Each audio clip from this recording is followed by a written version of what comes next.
Okay यहाँ तक अपन ने देखा था।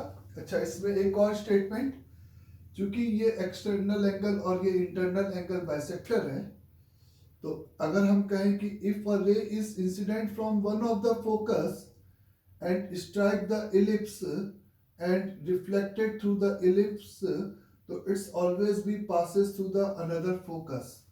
अगर आपके पास कोई भी ray is a incident from one of the focus, आप लिख लेना is the incident ray one of the focus, then it's the reflected ray from ellipse is passes to the another focus, क्योंकि ये आपका यहाँ पर इस मिरर का काम करेगा और ये इसका नॉर्मल हो गया, और इस तरह से हम लोग ये स्टेटमेंट यहाँ पर बोल सकते हैं। अंडरस्टैंड? तो किसी भी इलिप्स के एक पॉइंट पे नॉर्मल और इस तरह से टेंजेंट, इस तरह से उस एंगल का क्या होगा, सिंपली एंगल बाइसेक्टर होगा। ये अपन ने देखा। ठीक, यहां तक। जैसे अगर मैंने आपसे कहा कि इफ अ रे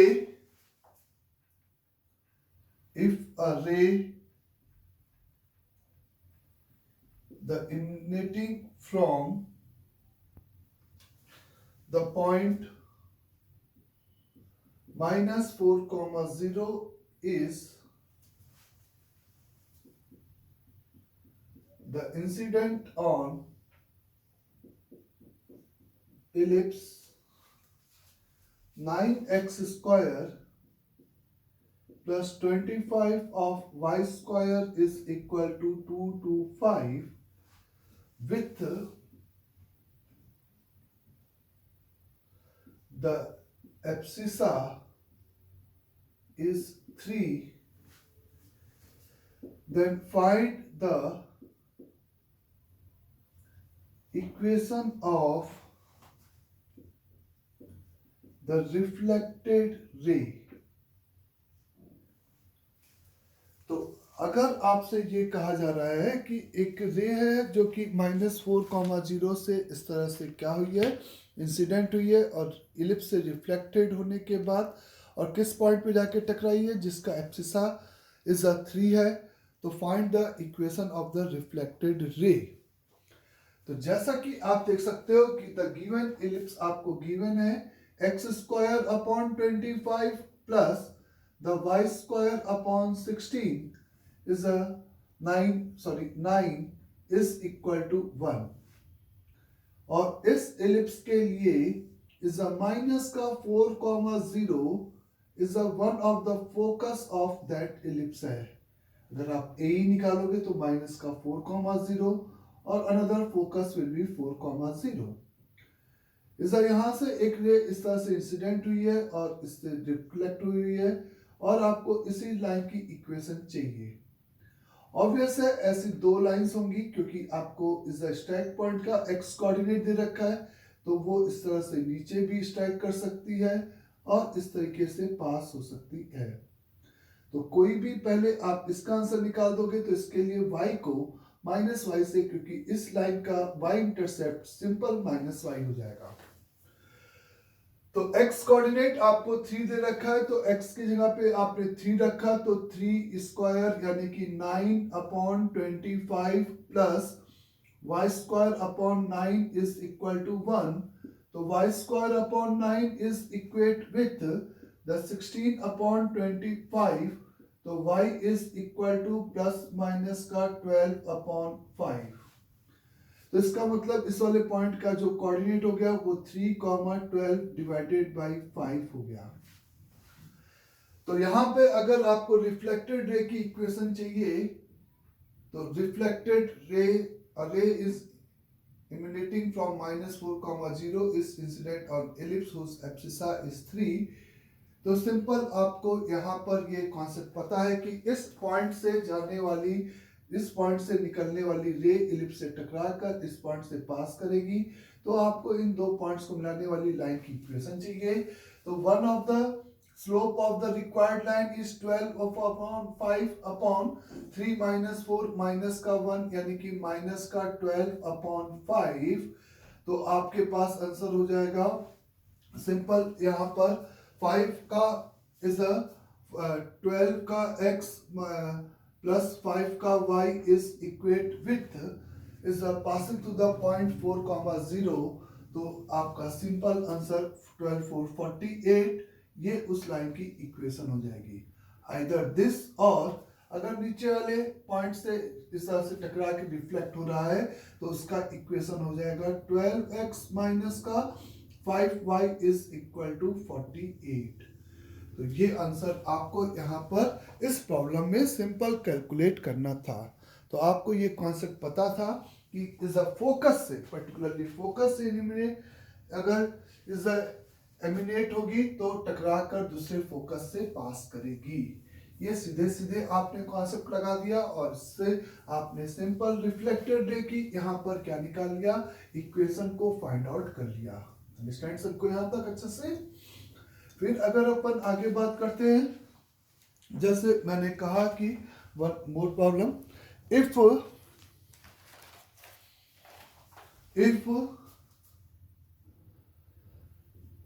S1 0,0 and S2 is a 3,3, be the focus of ellipse whose x plus 3y minus 15 is equal 0 be a tangent, then find the point of contact of given tangent.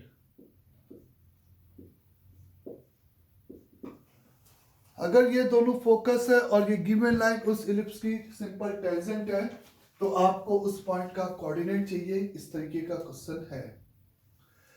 तो चूंकि ये दोनों आपके simply focus है और ये दोनों को मिलाने वाली लाइन एक इंक्लाइंड है, तो ये ऑब्वियस है एक इंक्लाइंड इलिप्टिकल पाथ होगा।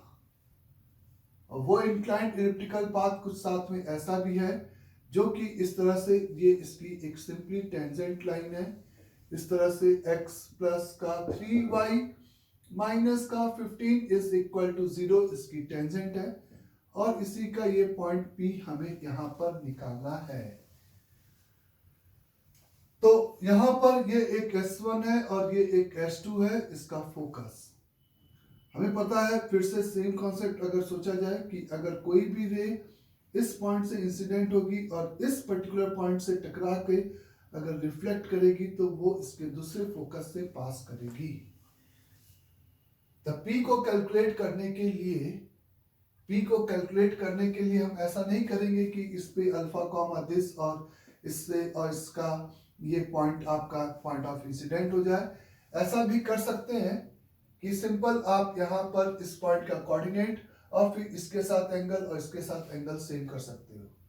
या उससे बेटर तरीका है कि हमें पता है कि S1 का अगर हम यहाँ पर सिंपल क्या कंसिडर करेंगे, इस मिरर के रिस्पेक्ट में मिरर इमेज कंसिडर करेंगे तो वो आपका कहाँ पर एग्जिस्ट करेगा बच्चे, वो सिंपली आपका इस S2 पर एग्जिस्ट करेगा। इस मतलब इस P S2 पे मिलाने वाली लाइन पर एग्जिस्ट करेगा। अगर हम यहाँ पर आपको सिंपली आप ऐसे समझो कि ये मिरर है, ऐसे ये गया इससे टकराया, इसका अगर तुम मिरर इमेज लेते हो इस S1 और ये S2 कहीं पे भी हो, इसका मिरर इमेज अगर मिरर के रिस्पेक्ट में हम कंसिडर करते हैं तो ये तीनों पॉइंट्स कोलिनियर हो जाएंगे। तो यहाँ पर सिंपल हम इस अल्फा बीटा एज्यूम कर लें और इसका कोऑर्डिनेट 0,0 है, इसका कोऑर्डिनेट अपन को 3,3 दे रखा है। तो क्यों ना हम यहाँ पर अल्फा बीटा का पहले कोऑर्डिनेट निकाल लें। Alpha minus 0/1 is equal the beta minus का 0/3 is equal the -2 multiplied by 0 रखेगा तो माइनस का 15/a² प्लस b² 10 यानी कि 3 आ जाएगा। तो अल्फा कॉमा बीटा यानी कि आपका आ जाएगा 3, सिंपल 9। तो इस वाले पॉइंट का जो कोऑर्डिनेट हो जाएगा वो सिंपली 3,9 हो जाएगा। और अगर हमें P चाहिए था तो इस लाइन और इस लाइन का पॉइंट ऑफ इंटरसेक्शन, तो तो equation of PS2 will be, PS2 का इक्वेशन हो जाएगा 3,3 और 3,9, तो x कोऑर्डिनेट 3, तो x बराबर 3। इन दो पॉइंट्स को मिलाने वाली लाइन का जो इक्वेशन है वो आपका x बराबर 3, और रिक्वायर्ड पॉइंट P इस x बराबर 3 और x प्लस 3y माइनस 15 बराबर 0 का सिंपली पॉइंट ऑफ इंटरसेक्शन होगा। x की जगह पे 3 रखेगा तो यहाँ पे 3, 12 यानी कि 4, तो इस कोऑर्डिनेट आपको 3,4 इस तरीके से करके मिलेगा। तो इस तरह से रिक्वायर्ड पॉइंट का जो कोऑर्डिनेट है वो सिंपली यहाँ पे क्या होगा बच्चे, 3,4 होगा। रिक्वायर्ड पॉइंट का कोऑर्डिनेट 3,4 आपका होगा। अंडरस्टैंड सभी लोग यहाँ तक। फिर अगर आपसे कहा जाता है गिवन फाइंड द, इस तरह से नेक्स्ट प्रॉब्लम देखें जल्दी से।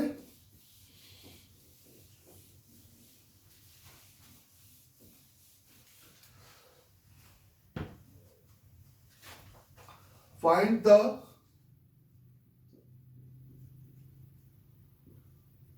इक्वेशन ऑफ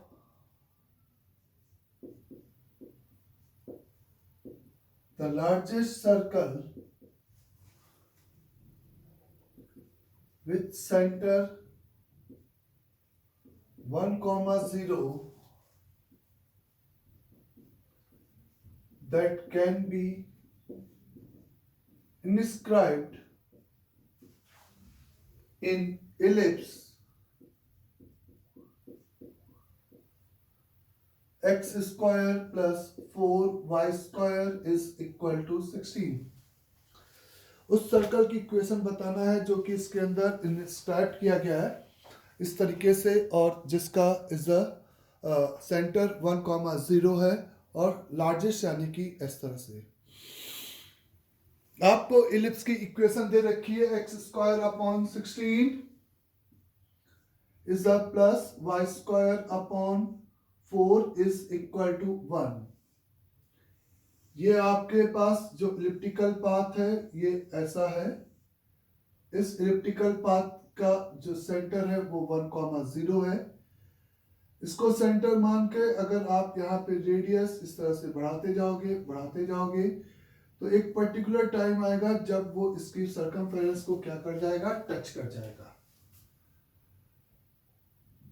तो जिस पॉइंट पे ये टच करेगा और उसी को अगर अपन इस तरह से मिला दें तो यानी कि ऐसा कुछ होगा कि ये जो पॉइंट पे टच करेगा वो इस सर्कल की भी नॉर्मल होगी और एज वेल एज इस इलिप्टिकल पाथ की भी नॉर्मल होगी।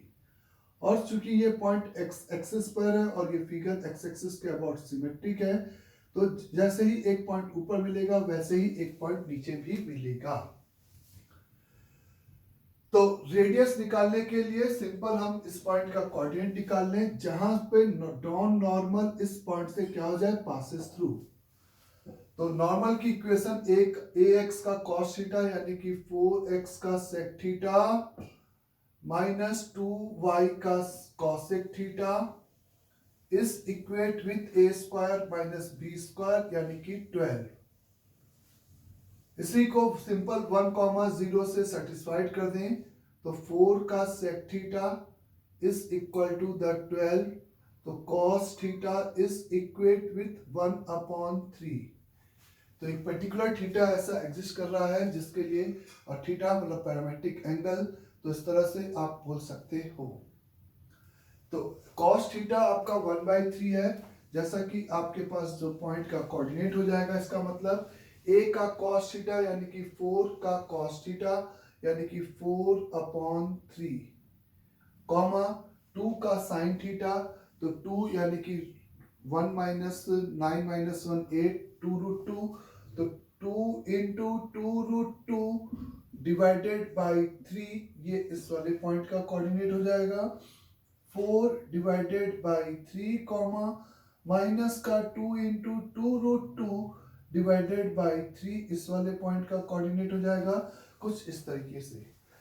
अगर ये cos थीटा अनरियल आता है तो इसका यही मतलब होता है कि ऐसा होने पर आपका एग्जिस्ट नहीं करता, मतलब ये जाकर इसको टच करता है, यहाँ पे टच कराने पे ये आपका इंटरसेक्ट करने लगता। तो cos थीटा आ गया तो वो पॉइंट का कोऑर्डिनेट आ गया, तो रेडियस आपके पास आ जाएगी बहुत आराम से। Radius r square is equal to 4/3 minus 1 यानी कि 1/3, तो 1/9 प्लस इज अ सिंपल यहाँ पर 4 16 2 16 2 32 32 डिवाइडेड बाय 9, तो इज 33 डिवाइडेड बाय 9, और सर्कल का इक्वेशन हो जाएगा x माइनस 1 का whole square plus y square is equate with is 33 divided by 9। तो ये इस टाइप से आपको मेरे को क्या दे देता, इज सिंपली उस सर्कल का इक्वेशन जो कि इज अ लार्जेस्ट साइड होगा, जो कि inscribed in the is a given ellipse होगा। सिंपल सी बात है, अंडरस्टैंड सभी को यहाँ तक। द नेक्स्ट इज, अगर आपसे कहा जा रहा है कुछ इस टाइप से क्वेश्चन मैंने बोला,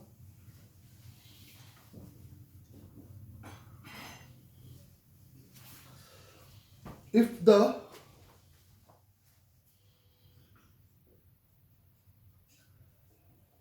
the foot of perpendicular drawn from center O to tangent at point P to ellipse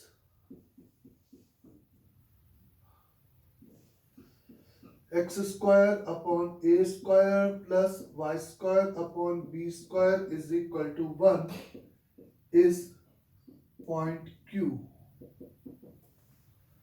Then find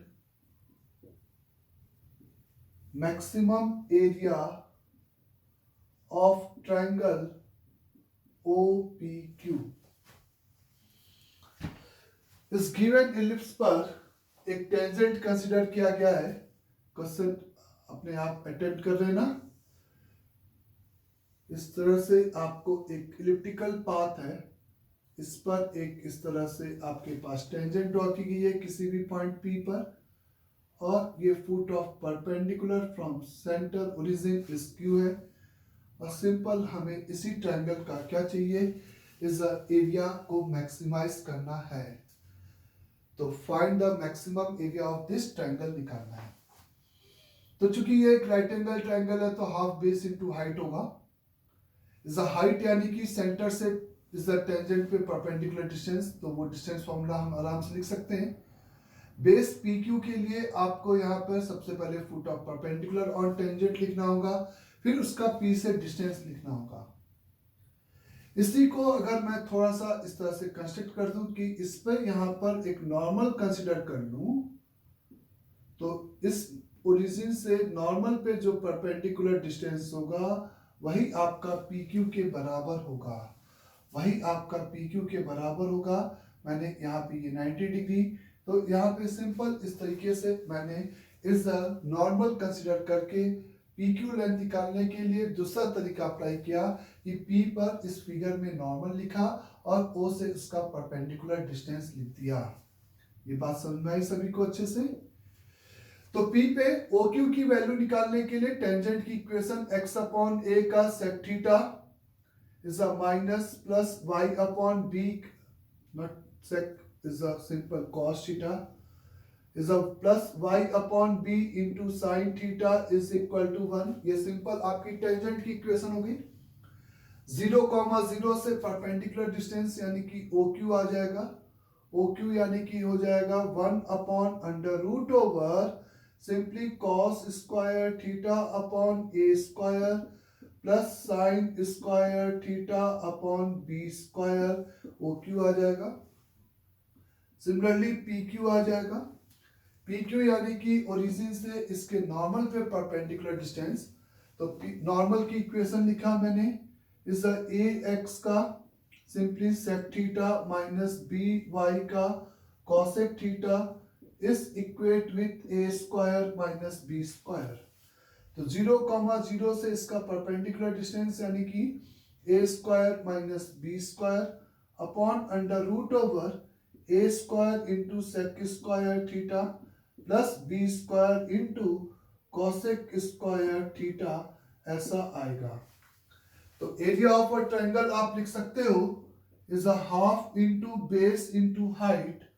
तो 1 upon under root over is a cos square theta upon a square sine square theta upon b square is multiplied by a square minus b square upon under root over a square sec square theta plus b square cosec square theta का whole mod.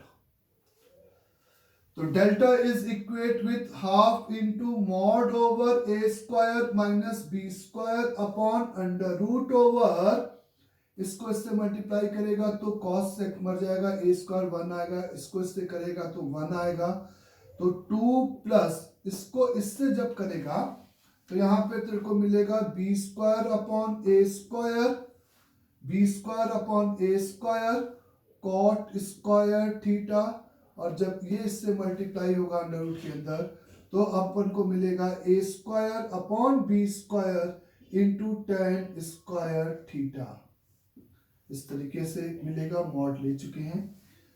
और इसका maximum के लिए इसकी minimum value, और ये दोनों एक दूसरे का रेसिप्रोकल टर्म है, तो इसकी मिनिमम वैल्यू 2 हो जाएगी, तो 4 यानी कि 2।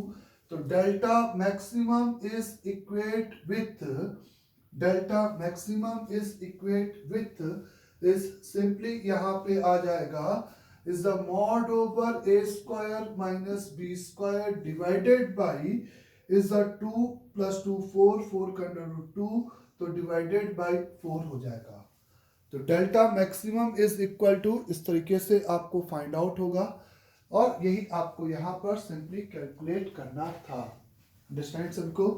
तो इस टाइप का एक क्वेश्चन था जिसमें इज नॉर्मल का यूज अपन को मिला। आया समझ में? नेक्स्ट प्रॉब्लम इज, अगर मैंने आपसे कहा कि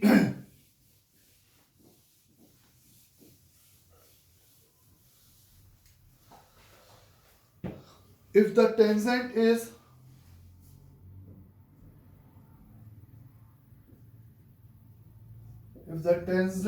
at a point the t square comma 2t on parabola y square is equal to 4x is same as the normal drawn at a point root 5 cos theta comma 2 sin theta on the ellipse 4x square plus 5y square is equal to 20. Then find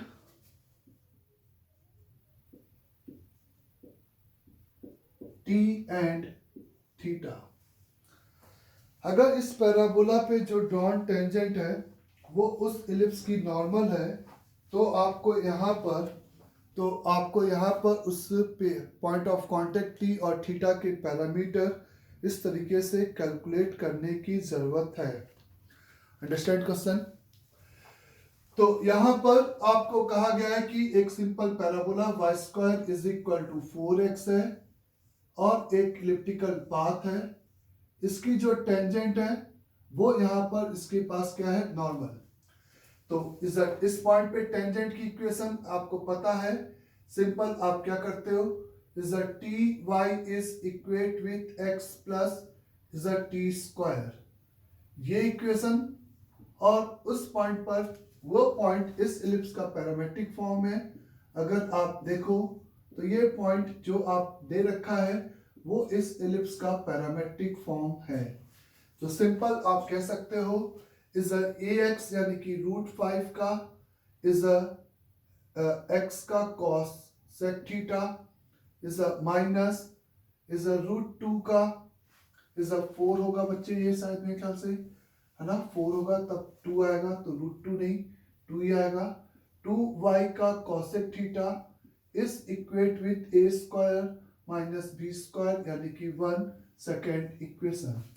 और ये दोनों equation simply आपको same line को represent कर जाए उसके लिए आप यहाँ पर is a ratio of the coefficient equate करोगे तो t डिवाइडेड बाय इज आप इसके नीचे बेसिकली x को लेके आओगे सबसे पहले minus x plus t y is equal to t square, तो √5 into sec theta upon minus का 1 इज इक्वेट विथ माइनस का 2 का cosec theta upon t is equate with 1 upon t square.